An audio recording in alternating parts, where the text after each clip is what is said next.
Here we go, Ray. Short story of my life.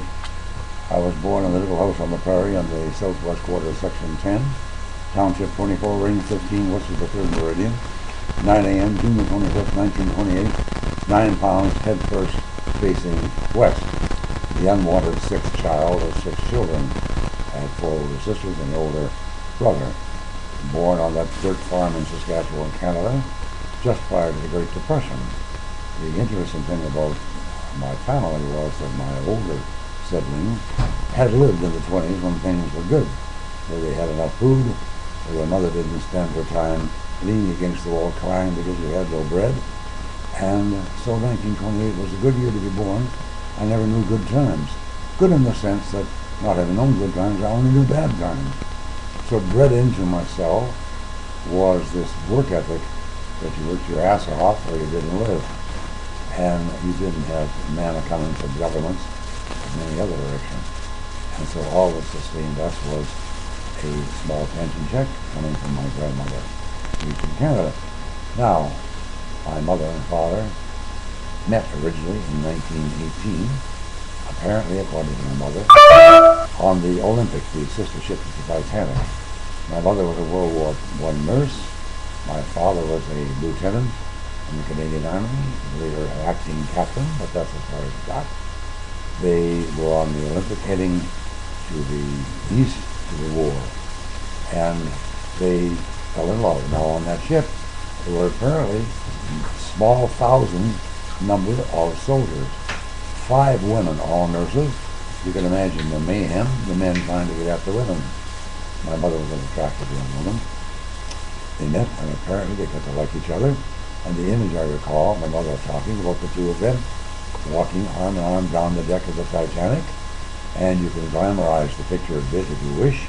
The aurora borealis, the northern lights, flashing in the northern sky.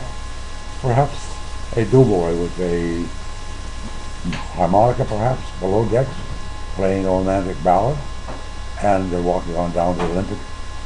The beautiful moon shining, a lovely evening.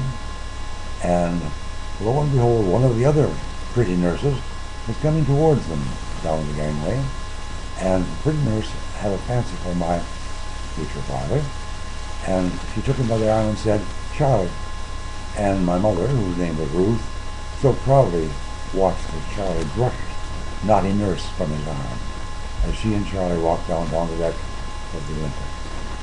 They landed in London, and they decided to go to St. Martin-in-the-Fields Cathedral, where they get married.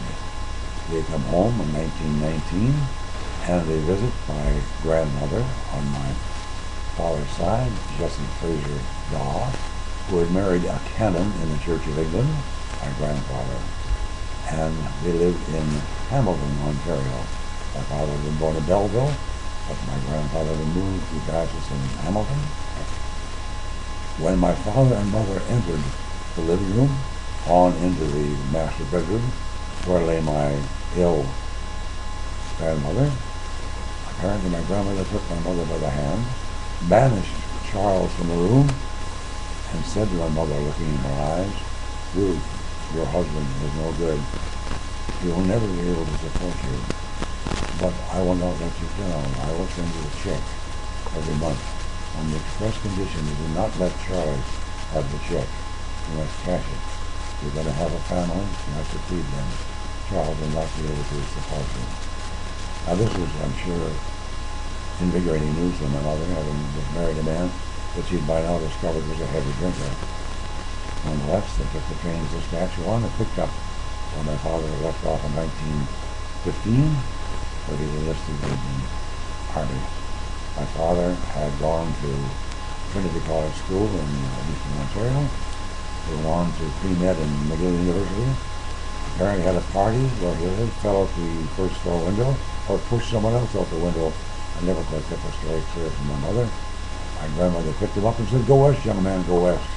She bought him 1,280 acres at $5 an acre in southwestern Saskatchewan. That was the farm in which I was born. They started throwing babies one at a time, as fast as it's possible to do so. Muriel was born first, the eldest. Fred, my brother, born second. Ruth, third, 6 years older than I. Isabel, 5.5 years older than I. Mary, 2 years older than I. That was the last. My sister Mary Lou, my younger sister, was to be called Mary Caboose Daw. Caboose being the last car on the train. However, they decided to call her Mary Louise Daw. But that was definitely the last child. Then, in the fall of 1927, my father. That's it. You want? Yeah. Could be shorter story and things like that. I believe